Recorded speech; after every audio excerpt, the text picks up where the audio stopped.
Mis hermanos, vamos a abrir la palabra de nuestro Señor en el Evangelio según San Lucas, tal como está señalado en nuestros boletines.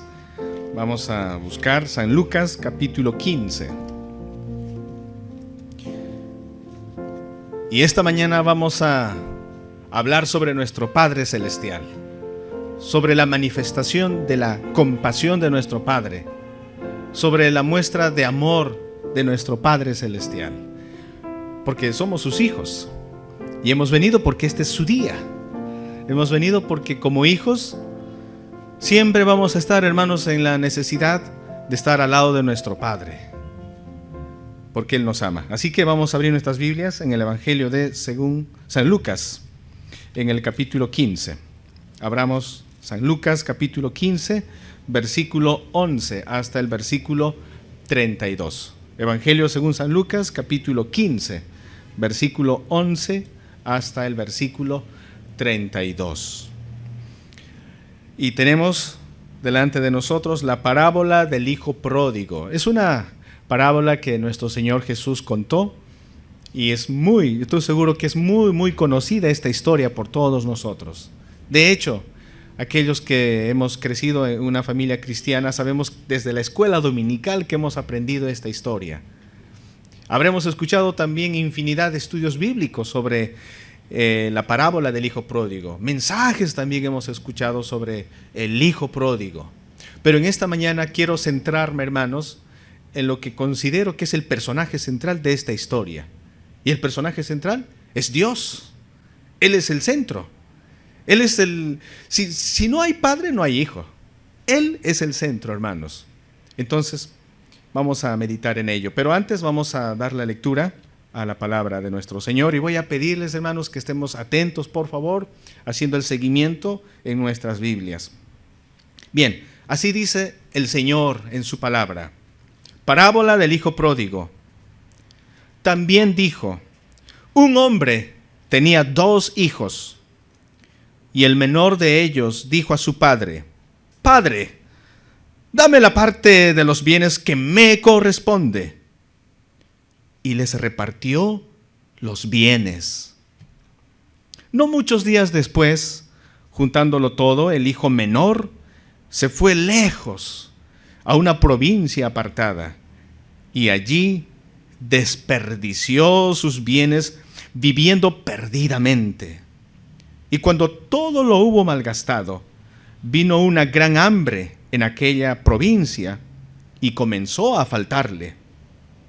Y fue y se arrimó a uno de los ciudadanos de aquella tierra, el cual le envió a su hacienda para que apacentase cerdos. Y deseaba llenar su vientre de las algarrobas que comían los cerdos, pero nadie le daba. Y volviendo en sí, dijo: ¿cuántos jornaleros en casa de mi padre tienen abundancia de pan, y yo aquí perezco de hambre? Me levantaré e iré a mi padre y le diré: Padre, he pecado contra el cielo y contra ti.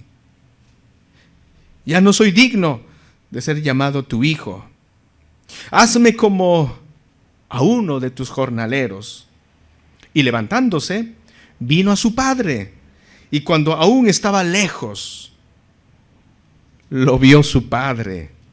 Y fue movido a misericordia, y corrió, y se echó sobre su cuello, y le besó. Y el hijo le dijo: Padre, he pecado contra el cielo y contra ti, y ya no soy digno de ser llamado tu hijo. Pero el padre dijo a sus siervos: sacad el mejor vestido y vestidle, y poned un anillo en su mano y calzado en sus pies, y traed el becerro gordo y matadlo, y comamos y hagamos fiesta, porque mi hijo muerto era y ha revivido, se había perdido y es hallado. Y comenzaron a regocijarse. Y su hijo mayor estaba en el campo, y cuando vino y llegó cerca de la casa, oyó la música y las danzas. Y llamando a uno de los criados le preguntó qué era aquello. Él dijo: tu hermano ha venido, y tu padre ha hecho matar el becerro gordo, por haberle recibido bueno y sano. Entonces se enojó y no quería entrar. Salió por tanto su padre y le rogaba que entrase. Mas él, respondiendo, dijo al padre: he aquí tantos años te sirvo, no habiéndote desobedecido jamás, y nunca me has dado ni un cabrito para gozarme con mis amigos. Pero cuando vino este tu hijo, que ha consumido tus bienes con rameras, has hecho matar para él el becerro gordo. Él entonces le dijo: hijo, tú siempre estás conmigo, y todas mis cosas son tuyas. Mas era necesario hacer fiesta y regocijarnos, porque este tu hermano era muerto y ha revivido, se había perdido y es hallado. Se había perdido y es hallado. Porque el Hijo del Hombre, hermanos, vino a buscar lo que se había perdido. Y nosotros estábamos totalmente perdidos, totalmente extraviados. Y el Señor nos encontró, hermanos. Vamos a orar, vamos a pedirle al Señor que nos enseñe. Soberano Señor, Padre bueno, en esta mañana especial, mañana gloriosa, porque estás, Señor, con tu pueblo. Nosotros, Señor, humildemente nos acercamos delante de ti y te decimos: Abba, Padre. Estar contigo es una bendición, es un privilegio, es el más alto honor al cual cualquier ser humano podría aspirar. Señor, gracias por permitirnos leer tu santísima palabra, y te pedimos ahora, Señor, que nos des entendimiento, nos des sabiduría. Enséñanos, Padre, por favor. Te lo rogamos en el nombre precioso de tu amado Hijo, nuestro Señor Jesucristo. Amén. Mis hermanos, nuestro Señor Jesucristo, durante el tiempo de su ministerio, que duró 3 años, allá en la tierra de Israel, Él vino, hermanos, con la finalidad de rescatarnos a nosotros, de enseñarnos su evangelio, de mostrarnos el camino para llegar a nuestro Padre Celestial. Y en ese proceso de estos 3 años de constante prédica, constante enseñanza al pueblo, lamentablemente se ganó muchísimos enemigos. Y sus enemigos eran, paradójicamente, las personas que deberían de haberle apoyado, que deberían de haber avalado el ministerio de nuestro Señor. Eran los fariseos, el grupo religioso que estaban en contra de nuestro Señor Jesucristo. Los líderes religiosos estaban en contra del Señor. Y una de las razones por las que estos fariseos, los escribas, los maestros de la ley, los religiosos en ese tiempo, una de las razones por las cuales estaban en contra de nuestro Señor Jesús, era porque nuestro Señor Jesucristo rompía sus tradiciones, rompía sus costumbres. Ellos, los religiosos, tan cucufatos, tan santurrones, tan perfectos en su propia opinión, criticaban al Señor Jesús porque Él, predicando, andando por el pueblo, siempre había gente como los cobradores de impuestos, como las prostitutas, como los hombres y mujeres inmorales que escuchaban las prédicas de nuestro Señor Jesús y le seguían a nuestro Señor. Entonces estos religiosos no veían con buenos ojos.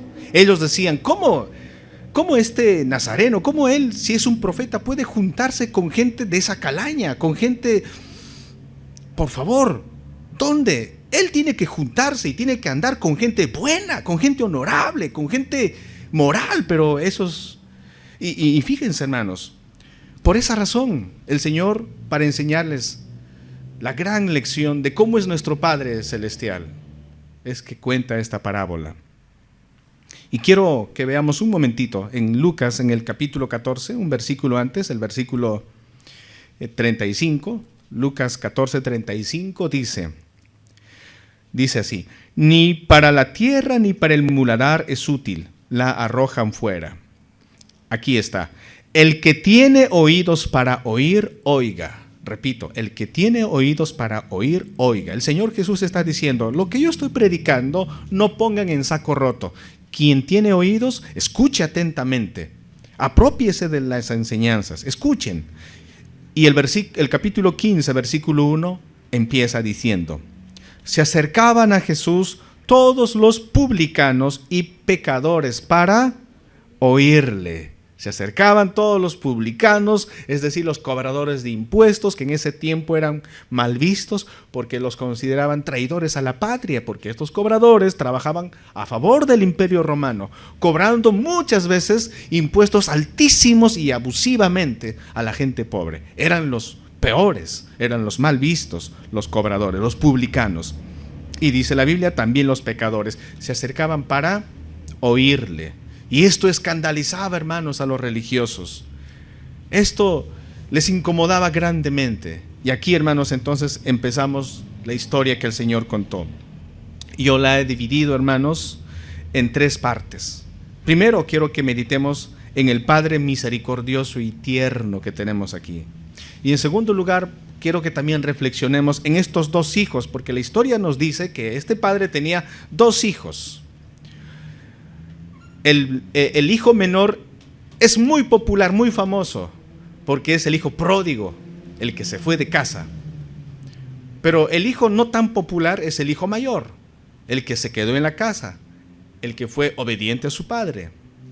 Y vamos a ver sobre estos 2 hijos. Y para finalizar, hermanos, vamos a reflexionar y vamos a meditar en quién es realmente nuestro verdadero hermano mayor. La historia empieza así, hermanos, en el versículo 11. También dijo, un hombre tenía 2 hijos. Versículo 12. Y el menor de ellos dijo a su padre, Padre, dame la parte de los bienes que me corresponde.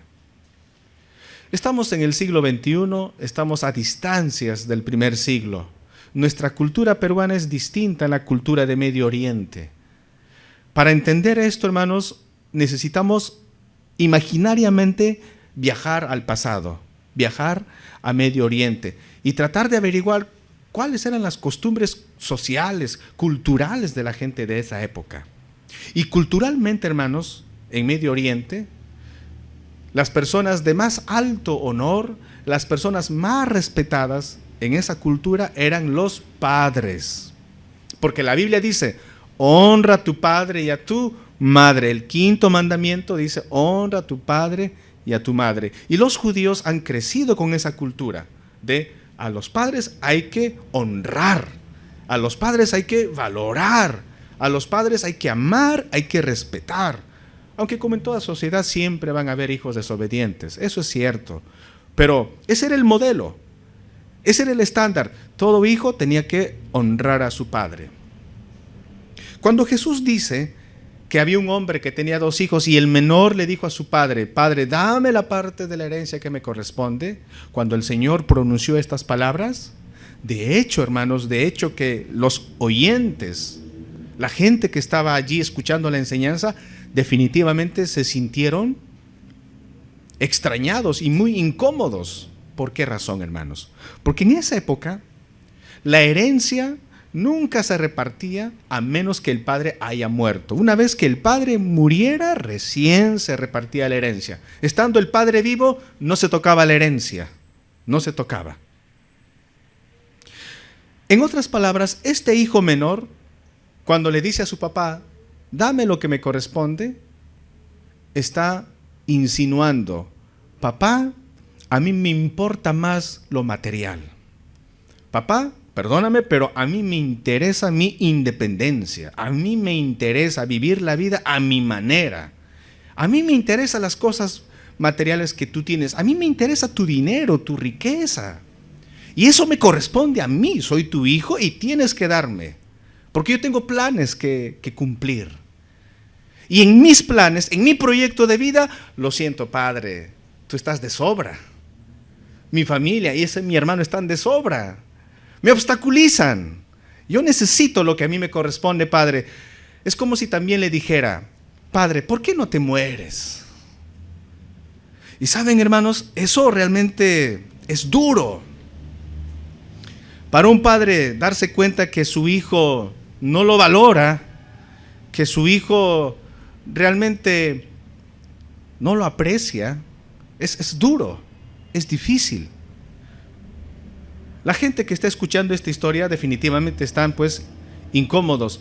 ¿Qué va a decir Jesús? ¿Cómo reaccionará el padre? Porque la Biblia dice, honra a tu padre y a tu madre. La ley de Moisés, hermanos, en el Antiguo Testamento, daba sanciones drásticas para los hijos que desobedecían a los padres. A cualquier hijo que le hablaba así al padre, uy, hermanos, ese hijo era sujeto de juicio. Fácilmente el padre podía desheredarle, podía expulsarle. La Biblia incluso dice, hermanos, el hijo desobediente incluso moría lapidado. Está en la ley de Moisés.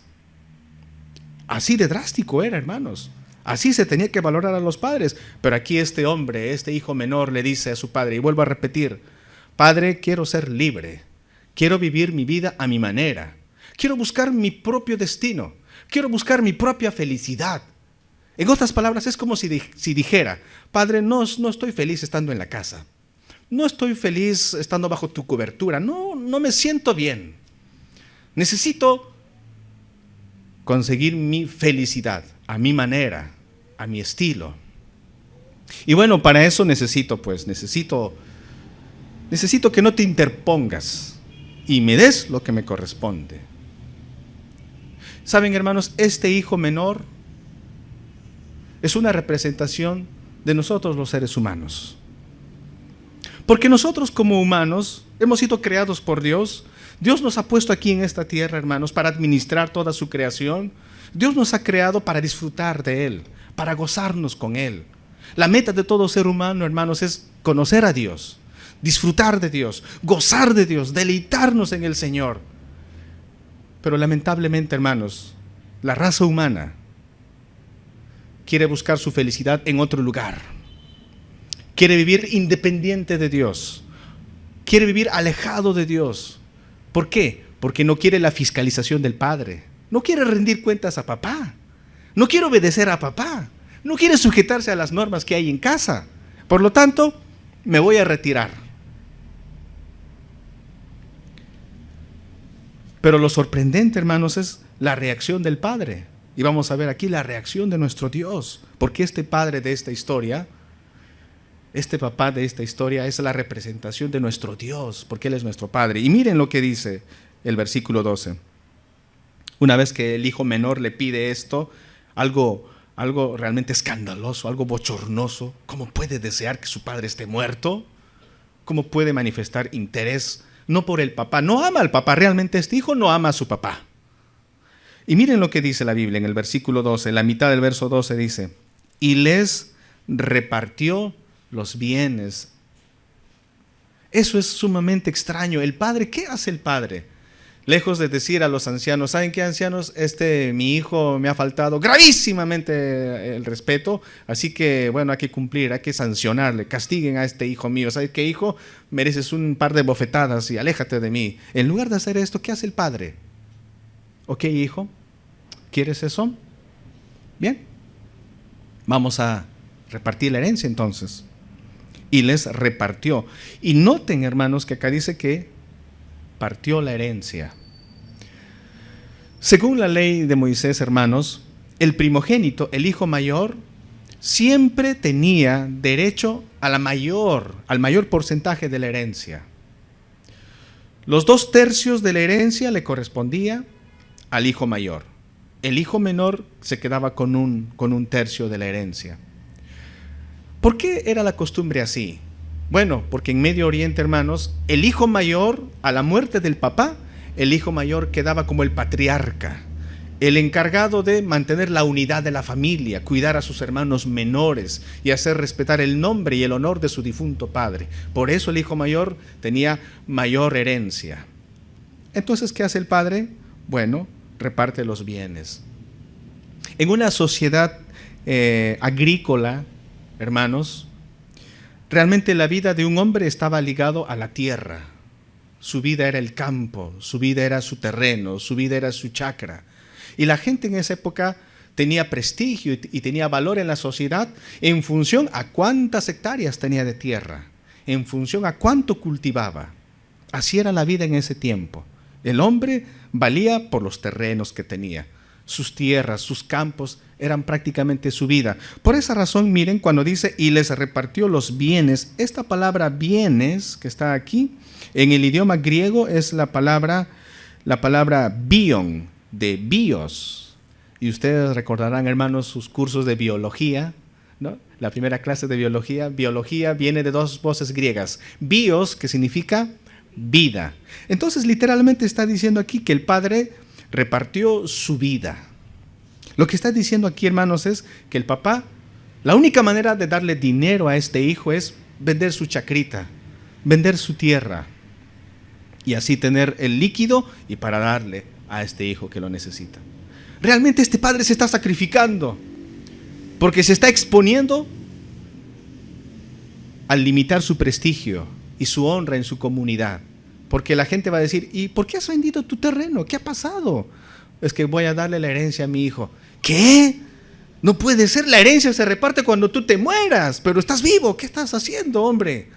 Se exponía a las críticas de su comunidad.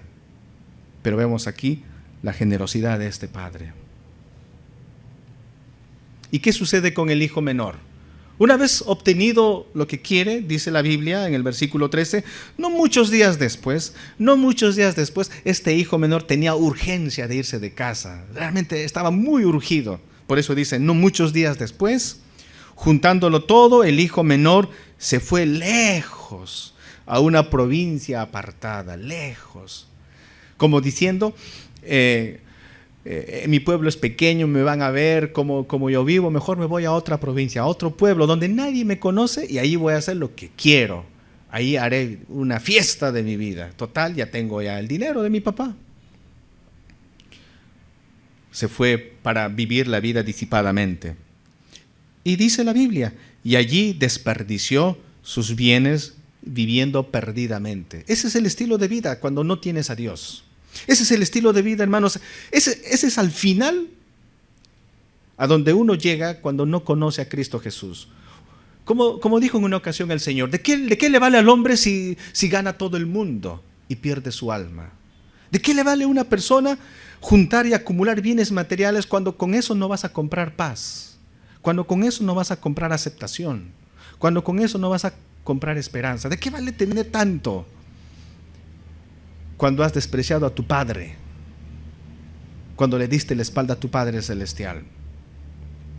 Entonces, este hijo menor representa a la sociedad, representa al mundo. Y el mundo vive así, hermanos.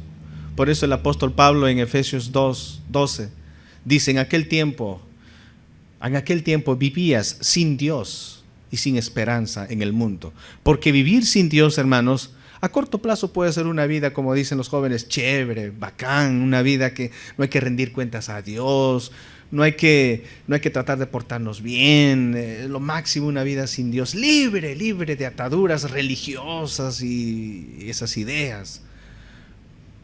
Pero a largo plazo, hermanos, esa vida termina mal. Termina mal. Y así pasó con este joven, dice el versículo 15, y se fue y se arrimó a uno de los ciudadanos de aquella tierra, el cual le envió a su hacienda para que apacentase cerdos. Aquí está, pues, hermanos, miren, la desgracia le llegó a este hijo menor. La desgracia, tarde o temprano, pero le llega a este muchacho. ¿Y qué debería haber hecho en su momento de necesidad? Volver a su casa, pedirle perdón a su padre, pero no, su orgullo es tan grande que él no va a ir a su casa. ¿A dónde va? A buscar trabajo, y al final llega a un lugar para apacentar cerdos. Cuando el Señor cuenta esto, hermanos, definitivamente la audiencia, la gente que está escuchando, se sienten muy, muy extrañados por lo que dice el Señor. Porque para los judíos, hermanos, el cerdo era considerado un animal sucio, inmundo. Los judíos jamás cuidarían cerdos. Eso sería lo peor de lo peor, eso sería la peor bajeza a la cual uno puede caer. Pero eso es lo que el Señor quiere enfatizar en esta historia. Que ese hombre que no amó a su padre, por su orgullo, cayó a lo más hondo de lo hondo donde un hombre podía caer. Por su orgullo. A veces así es el ser humano, tan orgulloso, tan duro de corazón. Puedes escuchar las prédicas, puedes escuchar la palabra del Señor una y otra vez. Puedes ver a tu padre llorar, hijo, hija, acércate al Señor. Pero tú, nada. Es que así de orgulloso es el ser humano. Y ahí está, este muchacho dice en el versículo 16, y deseaba llenar su vientre de las algarrobas que comían los cerdos, pero nadie le daba nada. Qué desgracia. Pero no va a suceder, no va a continuar esta desgracia por siempre. En el 17 dice, y volviendo en sí, eso significa que su vida es como una locura. Es una locura querer vivir, hermanos, sin Dios. Dice la Biblia, dice el necio en su corazón, no hay Dios. Decir que Dios no existe es ser un tonto, un loco, un necio. Y el mundo está loco, la sociedad está necia. Nosotros éramos necios, insensatos, hermanos, antes de conocer a Cristo. Pero el Señor nos ha llamado. Entonces este hombre dice, y volviendo en sí, dijo, ¿cuántos jornaleros en casa de mi padre tienen abundancia de pan? Y yo aquí perezco de hambre.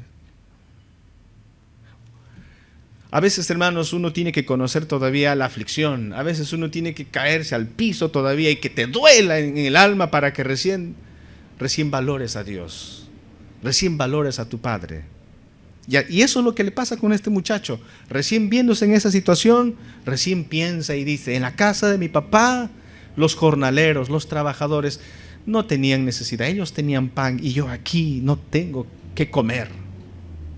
Pero él reflexiona y él tiene un plan. Él va a hacer un plan para arreglar ese problema. Dice, versículo 18, me levantaré e iré a mi padre y le diré, Padre, he pecado contra el cielo y contra ti. Ya no soy digno de ser llamado tu hijo. Hazme como a uno de tus jornaleros. Hazme como a uno de tus jornaleros. En otras palabras, este hijo menor está diciendo, voy a ir a la casa de mi papá y con humildad le voy a decir que no merezco el estatus de hijo, porque yo he deshonrado a mi papá. Yo, con mi actitud, he querido ver muerto a mi padre. Me importó más lo material, las cosas de mi padre, que a mi propio padre. Así que voy a ir y le voy a decir, papá, no soy digno de ser tu hijo. Pero yo quiero hacer algo para resarcir el daño que te he ocasionado, Padre. Yo quiero trabajar. Yo quiero, Padre, ganarme mi lugar en la familia. Yo no merezco, pero quiero ganarme ese espacio en la familia una vez más. Hazme como uno de tus jornaleros. Recuerden, hermanos, que en ese tiempo los jornaleros eran las personas desempleadas que diario estaban en el mercado esperando que venga alguien a contratarles. No eran los sirvientes domésticos en la casa. Los sirvientes domésticos viven en la casa de su patrón y comen de la mesa del patrón y trabajan con el patrón todos los días como esclavos, pero ahí están. El jornalero no. El jornalero es el desempleado, aquel que está pateando latas en el mercado esperando que lo contraten. En otras palabras, este muchacho está diciéndole y le va a decir a su papá, Padre, no soy digno de ser parte de tu familia, pero me voy a esforzar, voy a luchar. Voy a hacer los méritos, voy a hacer todo lo que tenga que hacer para ocupar ese sitio, pero no soy digno. Hermanos, cuando nosotros llegamos a los pies de Cristo Jesús, cuando escuchamos el Evangelio, nosotros también a veces somos como este hijo menor. Nosotros decimos, para que Diosito me perdone, yo voy a hacer méritos. Para alcanzar mi salvación, yo haré esto o lo otro. Voy a congregar todos los domingos, sí, lo voy a hacer. Voy a alabar al Señor, voy a leer la Biblia, voy a orar, voy a ayunar, haré todo lo que tenga que hacer porque Dios es tan bueno y me ha perdonado, pero para alcanzar mi salvación, para alcanzar esa salvación, tengo que trabajar, tengo que esforzarme y si no lo hago, no tengo que merecerme el cielo, tengo que merecerme ser salvo. Pero vamos a ver ahora a este padre. Entonces estamos viendo aquí un padre compasivo. Y vamos a ver la misericordia de este padre. Dice la Biblia en el versículo 20, y levantándose vino a su padre, y cuando aún estaba lejos, lo vio su padre. Me detengo aquí porque quiero narrarles esto, hermanos. Este muchacho, todo flaco, todo desaliñado, golpeado por la vida, destruido, así está dirigiéndose a su casa. ¿Y cuál es la actitud del papá? Yo me pongo a pensar en este padre de esta historia. Porque ¿qué padre puede haber que puede estar tranquilo cuando el hijo está lejos y cuando no sabe nada de su hijo? ¿Qué padre puede estar tranquilo? Me imagino que este padre estaría todos los días con esa añoranza. Ojalá algún día pueda ver a mi hijo. ¿Cómo estará mi hijo? ¿Qué será de su vida? Y tal vez siempre saliendo a la esquina de la casa para ver. Ojalá hoy día aparezca mi hijo. No, nada, no aparece. Es el vecino, no. Y de pronto ve la silueta de su hijo, porque este padre reconoce a su hijo. ¿Y qué hace el padre? El padre se queda allí planificando. Y ahí viene ese sinvergüenza. Así lo quería ver. Ahora que se acerque nomás, va a ver el café sin azúcar que le voy a dar. Sí, se lo merece. A ver, ¿qué va? Seguramente quiere pedir más plata. Para eso viene ese mi hijo. ¿Eso es lo que piensa este padre? No, dice la Biblia que salió al encuentro de su hijo y se fue corriendo a su hijo. Hermanos, según los estudiosos, en esa época era mal visto para un hombre adulto, para un padre, salir corriendo. Era deshonroso. Un hombre honorable no podía salir corriendo.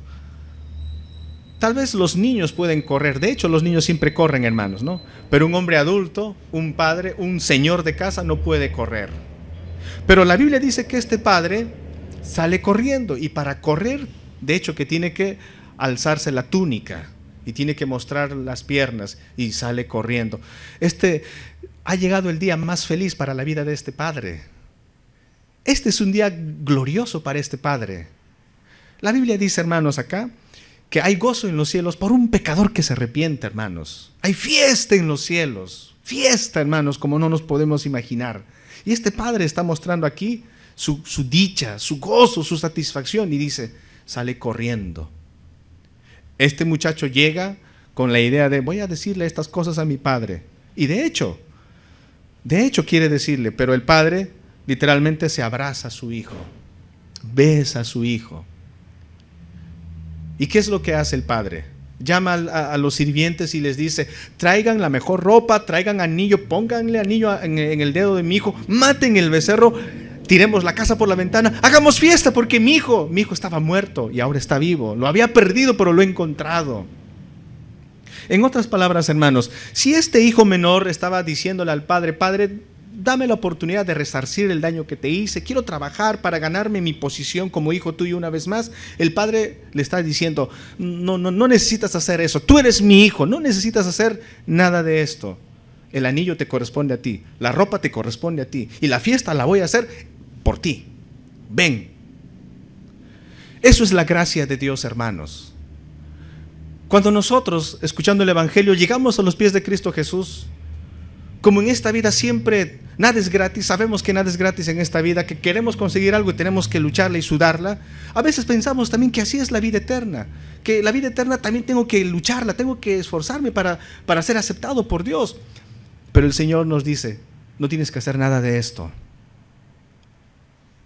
El cielo no vas a ganar con tu esfuerzo. Nadie puede ganar la salvación con esfuerzos humanos. Es imposible. Viene el Padre con gracia y misericordia y le da a este hijo de su abundante misericordia. Eso es lo que ha hecho Dios con nosotros, hermanos. Cuando en arrepentimiento y en fe nos acercamos al Señor, ¿qué hace el Padre? ¿Qué hace nuestro Dios? Nos abraza, hermanos. Y ahí descubrimos, hermanos, la ternura de nuestro Padre. Y sabemos que nuestro Padre nos recibe, pero tiene que acercarse con arrepentimiento. Arrepentimiento. Y esa fue la primera prédica del Señor. El reino de los cielos se ha acercado. Creed en el Evangelio, arrepiéntanse y crean en el Evangelio. Y aquí vemos este muchacho está arrepentido. Y ahí está el Padre. Está muy feliz el Padre. Así es nuestro Padre Celestial, hermanos, cuando nosotros en arrepentimiento nos acercamos a Él. Pero la historia no va a terminar allí, amados hermanos. La historia no termina allí, porque aparece en la escena el hijo mayor, el que nunca se fue de la casa, el que estaba siempre con su papá. Llega este muchacho, no estaba allí, estaba en el campo, en el trabajo, y llega y escucha la música, escucha el alboroto. Ahora, mis hermanos, ustedes deben saber que en esa época antigua, la carne de la res, cualquier tipo de carne, hermanos, era realmente costoso. Y cuando uno comía carne, que era un bien de lujo en ese tiempo, había una razón para comer, tenía que ser una fiesta. Y las fiestas de esa época, hermanos, no eran pues fiestas solamente para 2, 3 personas. Eran fiestas casi como en la sierra, fiestas patronales donde todo el pueblo tiene que comer. Imagínense cuánto habrá gastado este padre para dar de comida a tanta gente, pero estaba feliz, estaba gozoso.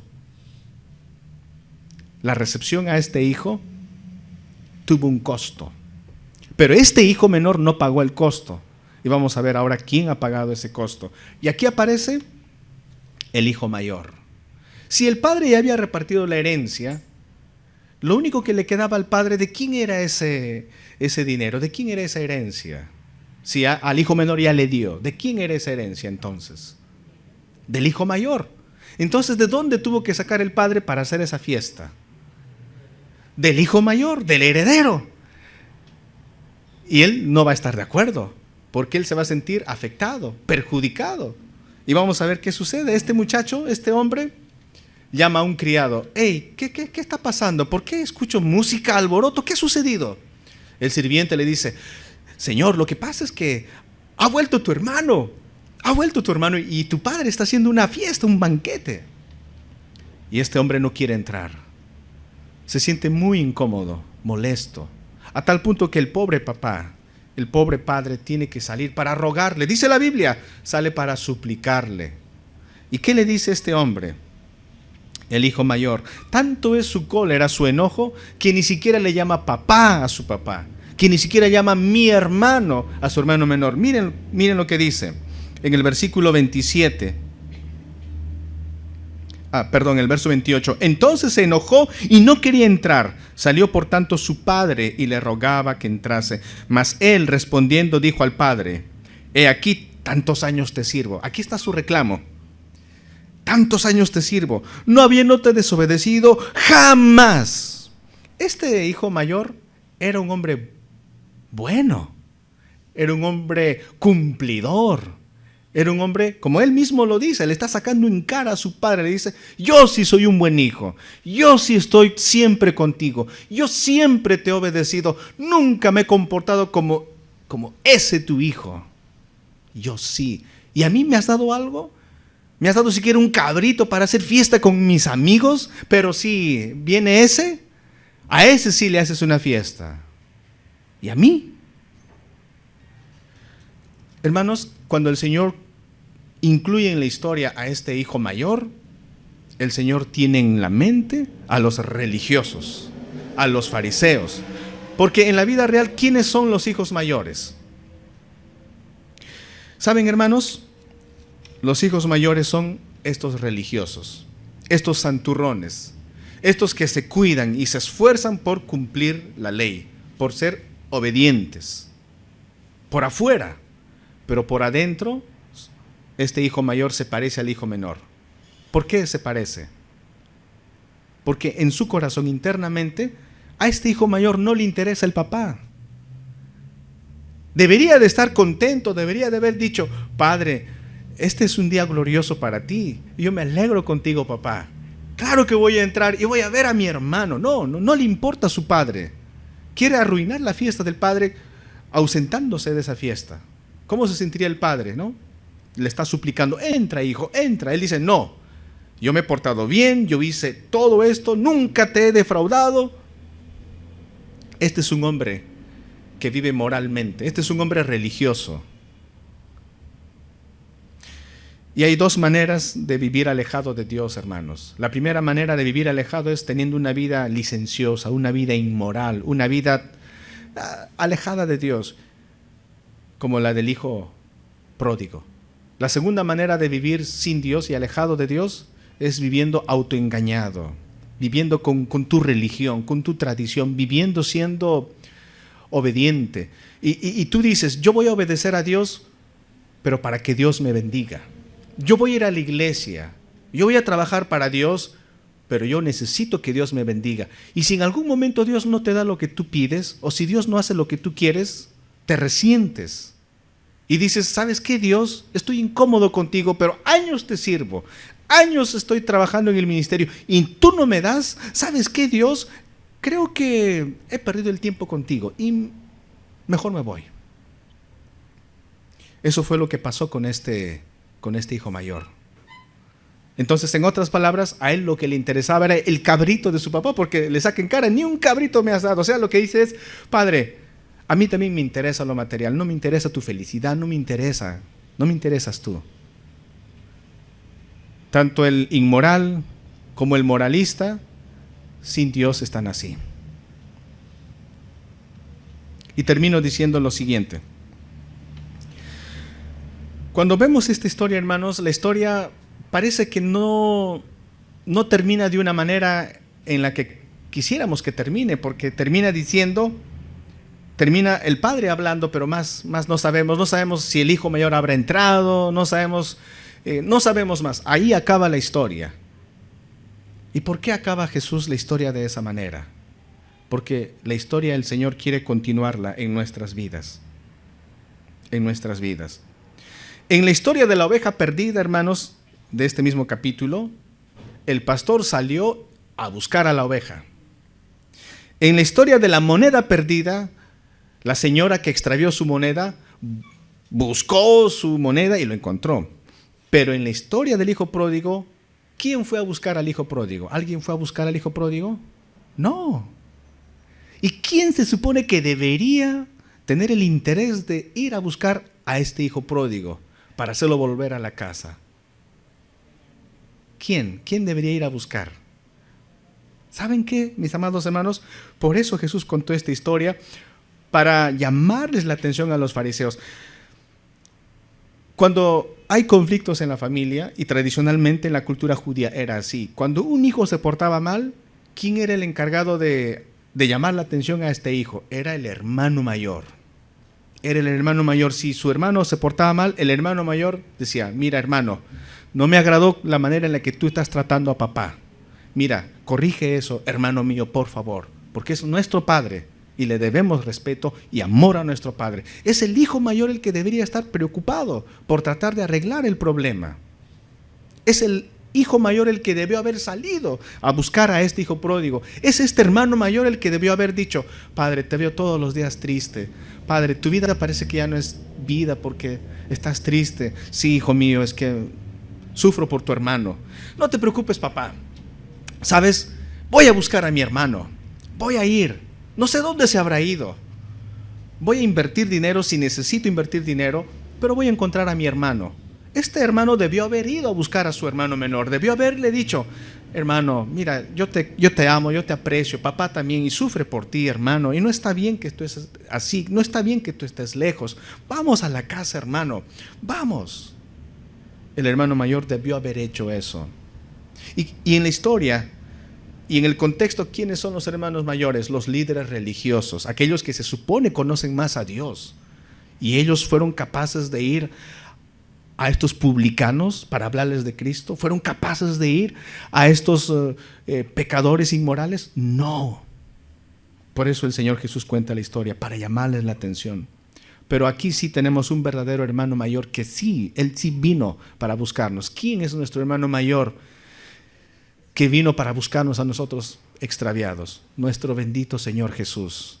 Dios el Hijo, allí en los cielos, le dijo a su Padre Celestial, Padre, te amo tanto, voy a buscarles. Y estoy dispuesto a dejar mi ropa real, estoy dispuesto a dejar mi corona aquí y voy a bajar a la tierra. Y voy a buscar, voy a pagar el precio que sea necesario para llevar a mis hermanos a tu presencia. Lo voy a hacer, Padre, porque te amo. Y lo hizo. Jesús vino, nació en ese pesebre, fue despreciado, murió en esa vergonzosa cruz, hermanos, asesinado. Pagó el precio, pagó su propia vida para rescatarnos. Por eso aquí Aquí en Hebreos 2:10 dice: porque convenía a aquel por cuya causa son todas las cosas y por quien todas las cosas subsisten, que habiendo de llevar muchos hijos a la gloria, perfeccionase por aflicciones al autor de la salvación de ellos.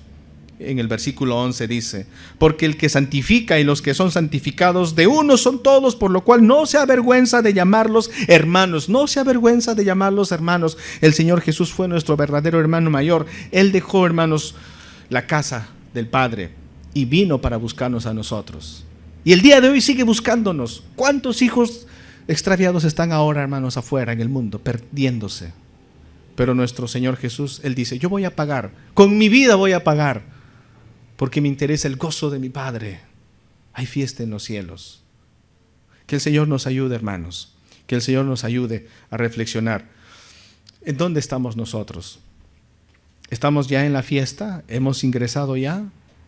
A veces pensamos: haré mi esfuerzo, haré mi mérito. El Señor dice: no, entra.